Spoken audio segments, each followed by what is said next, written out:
안녕하십니까. 제게 주어진 시간이 굉장히 짧아서 좋습니다. 오늘은 또 구원 간증이 포인트이기 때문에 짧게 그렇게 교제를 하고 내려가도록 하겠습니다. 사람이 마음으로 믿어 의에 이르고 입으로 시인하여 구원에 이르느니라. 우리 생각에는 구원에 이르느니라, 사람이 마음으로 믿어도 구원 받잖아요.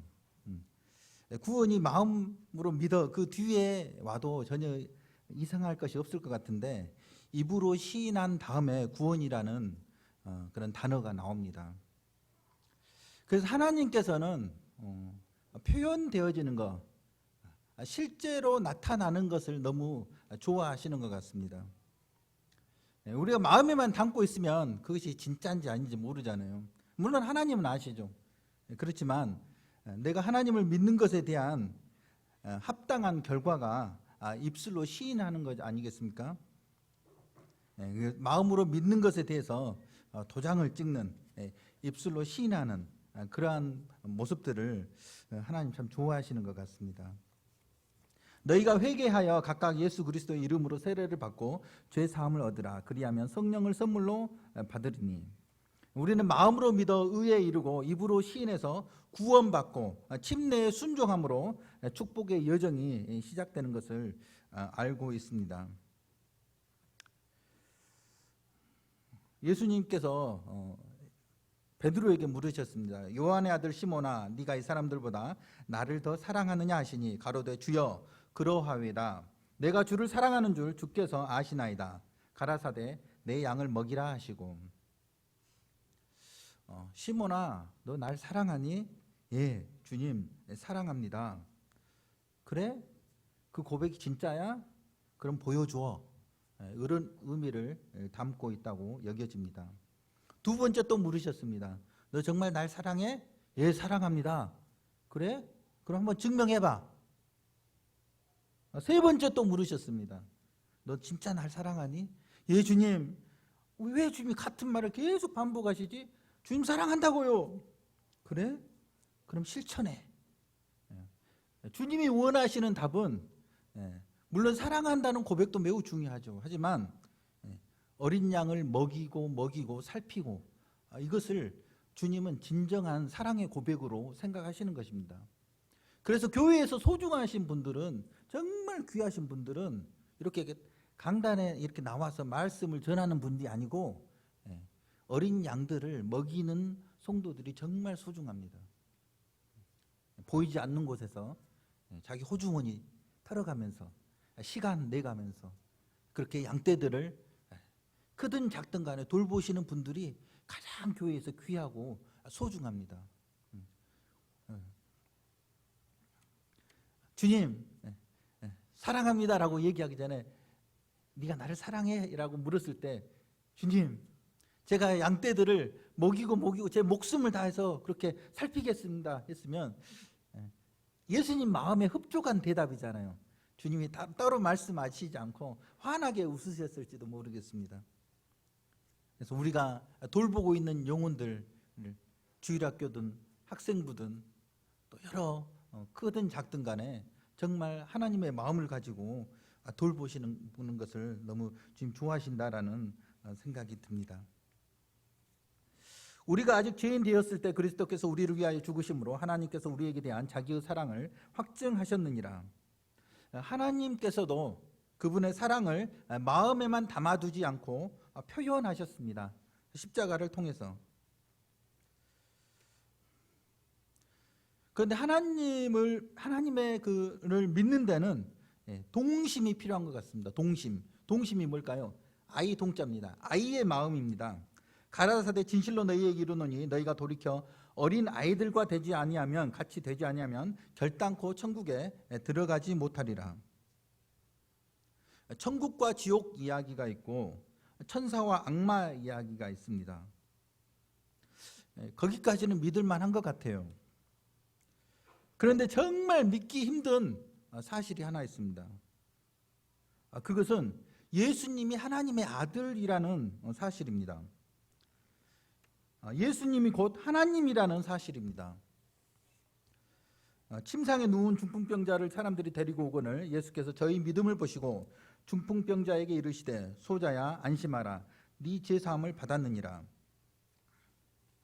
예수님이 하나님이라는 사실은 정말 믿기가 힘든 내용입니다. 하나님의 능력이 아니고서는 거의 불가능에 가깝습니다.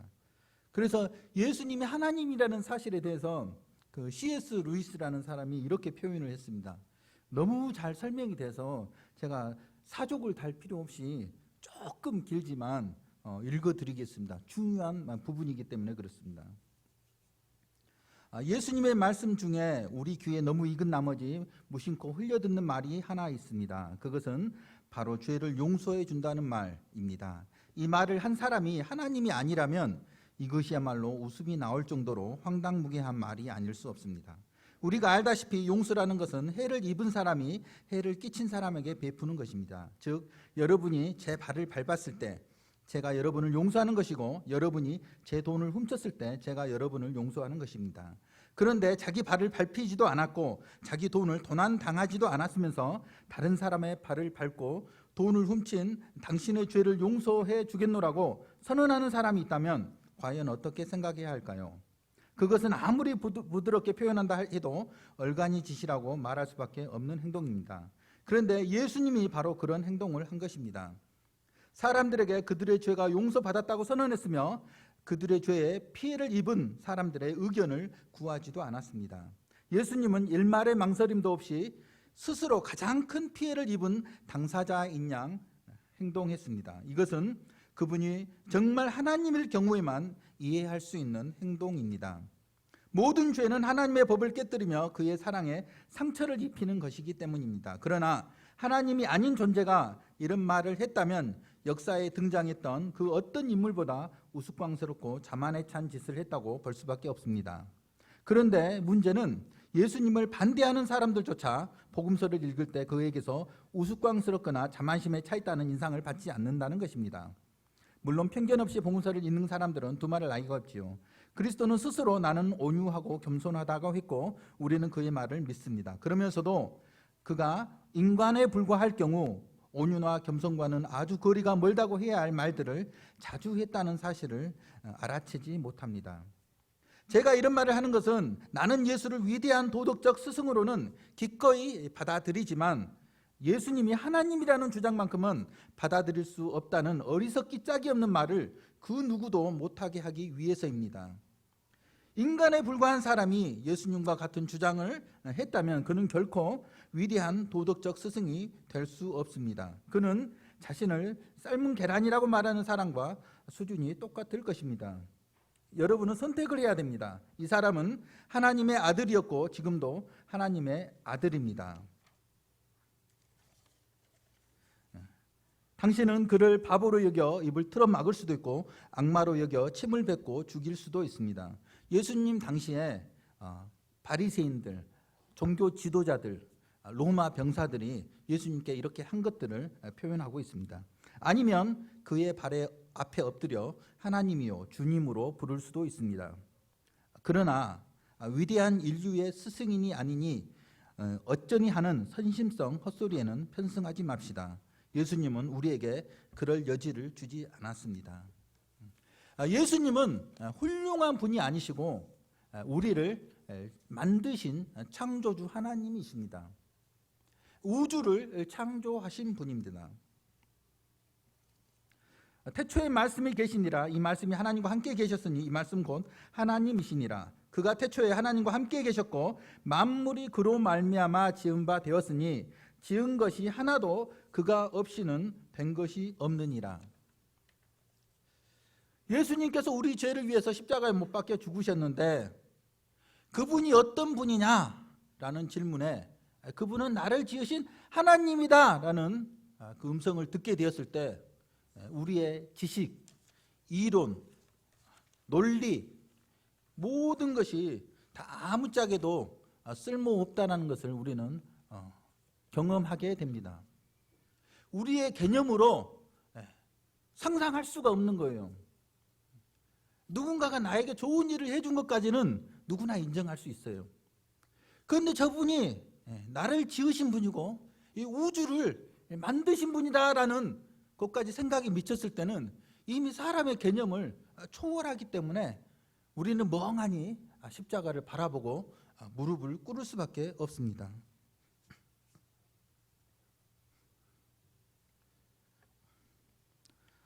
첫 번째로 예수님께서 십자가에 못 박혀 죽으심으로 하나님께서 사랑을 확실한 증거로 보여주셨습니다. 두 번째로 그 십자가에 못 박혀 죽으신 분은 나를 만드시고 우주를 지으신 하나님이시라는 사실입니다. 세 번째로 놀라운 사실이 하나 더 있습니다. 나는 포도나무요 너희는 가지니 저가 내 안에 내가 저 안에 있으면 이 사람은 과실을 많이 맺나니 나를 떠나서는 너희가 아무것도 할 수 없습니다. 세 번째로 놀라운 우리의 생각을 멈추게 하는 놀라운 사실은 예수님과 연합되었다는 것입니다.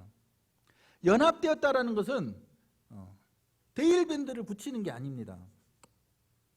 볼트 너트를 잠그는 게 아니에요. 그것은 갈아서 끼우면 돼요. 붙이면 띄면 돼요. 마치 이것과 비슷할 수 있을 것 같아요.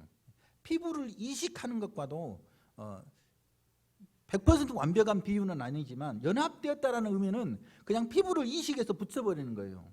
이걸 뗄 수 있을까요? 피가 나잖아요. 왜? 생명과 생명이 결합했기 때문에 그렇습니다. 그런데 예수님께서 우리를 연합하셨다는 뜻입니다. 완벽한 나무가 있는데 새로운 가지가 나옵니다. 그것은 완전해지기 위해서 뭔가 채워지는 것이 아니라 더 풍성해지기 위함입니다. 그러니까 사람이 하나님과 연합되었다, 그 말은 하나님과 하나가 되었다라는 뜻인데, 그래서 사람이 왜 거룩합니까? 이 뜻을 조차 예수 그리스도의 몸을 단번에 들이심으로 말미암아 우리가 거룩함을 얻었노라. 하나님과 한 살이 되어버렸기 때문에 사람은 거룩한 겁니다. 거룩한, 근본적으로 거룩하기 때문에 거룩을 추구하면서 살게 되었습니다. 우리가 구원받았기 때문에 구원받은 사람처럼 성령님의 음성을 듣고 쫓아가는 것처럼 거룩한 자가 되었기 때문에 거룩을 추구하며 살라고 성경은 말씀하고 있습니다. 빛의 자녀이기 때문에 빛의 자녀처럼 살라고 성경은 또한 말씀하고 있습니다. 그런데 한 가지 생각할 점은 오물덩어리, 죄덩어리인 사람을 예수님의 피로 씻어서 하나님의 일부가 되게 하셨다. 우리 입장에서 감지덕지한 일이지만 하나님 입장에서는 치명적인 약점이 생길 수도 있습니다.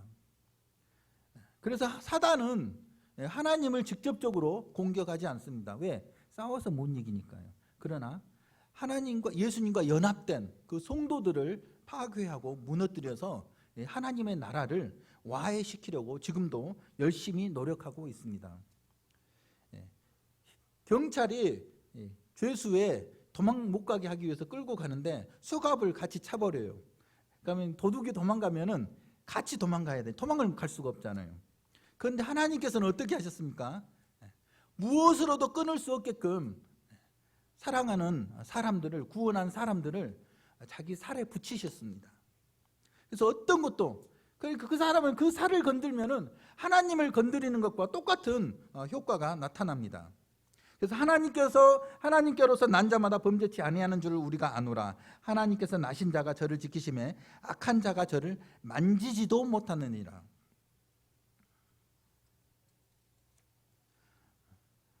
십자가에 예수님께서 십자가에 못 박혀 죽으셨고, 또 그분은 하나님이시고 또 우리를 연합시키셨습니다. 그래서 우리는 얘기할 수 있습니다. 하나님의 사랑은 진실하시다라고 외칠 수밖에 없습니다. 마무리하겠습니다. 하나님께서 이러한 사랑을 우리에게 베풀어 주신 것처럼, 표현하신 것처럼 우리도 정말 그분의 사랑에 반응하는 것을 하나님 좋아하십니다. 마음이 본질이고 매우 중요합니다. 하지만 마음에만 담아두는 추상적인 사랑보다 더 표현하기를 원하십니다. 오늘은 예수님을 믿는 신앙을 하나님께 고백하고 성도님들께 들을 수 있도록 알리는 시간입니다. 그분이 베푸신 사랑에 비하면은 나의 고백은 보잘것없고 하찮게 보일 수도 있지만 하나님께 놀라운 기쁨을 드리고 또 고백한 그 마음의 믿음은 더 공고해질 것입니다. 그래서 다음 주에 또한 침례의 순종함으로 더 흔들림 없는 믿음으로 놀라운 하나님과 함께하는 여정을 기대할 수가 있습니다. 기도하시겠습니다.